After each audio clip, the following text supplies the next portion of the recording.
ನೋಡಿ ಫ್ರೆಂಡ್ಸ್, ವಿರೂಪಾಕ್ಷ ದೇವಸ್ಥಾನ ಹಂಪಿ ನೋಡ್ಬೋದು. ಸಖತ್ತಾಗಿದೆ. ಇಲ್ಲಿ ಮಾತ್ರ ಒಳ್ಳೆ ಪ್ಲೇಸು. ಇಲ್ಲಿ ಟೂರ್ ಪ್ಲೇಸ್ ಇದೆ ಅಂತ ಹೇಳಕ್ಕೆ ಇಷ್ಟಪಡ್ತೀನಿ. ಬಂದು ನೋಡ್ಕೊಳ್ಳೋಕ್ಕೆ ಒಂದು ವ್ಯವಸ್ಥೆ ಇದೆ. ಇಲ್ಲಿ ಭಕ್ತಾದಿಗಳಿಗೆ ಬರುವಂಥ ಬಿಸಿಲುಗಾಲ ಅಲ್ವಾ, ಅದಕ್ಕೆ ಇಲ್ಲಿ ಮ್ಯಾಟ್ ವಿತರಣೆ ಮಾಡಲಾಗುತ್ತೆ. ಎಲ್ಲರೂ ಇದ್ರ ಮೇಲೆ ನಡೆದುಕೊಂಡು ಇಲ್ಲಿ ವಿಶೇಷ ದರ್ಶನ ಅಂತ ಒಬ್ಬರಿಗೆ 25 ರೂಪಾಯಿ ಅಂತ ಎಂಟ್ರೆನ್ಸ್ ಫೀಸ್ ಕಟ್ಟಿ ಒಳಗೆ ಬಂದ್ವಿ.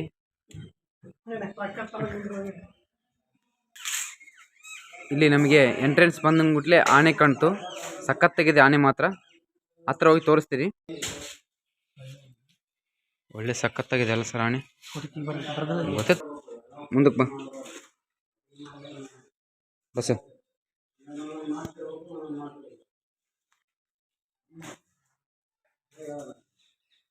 ಹತ್ರ ಹೋಗ್ಬೇಡು ಬಸ್ಸು, ಅದು ಕಚ್ಚುತ್ತೆ.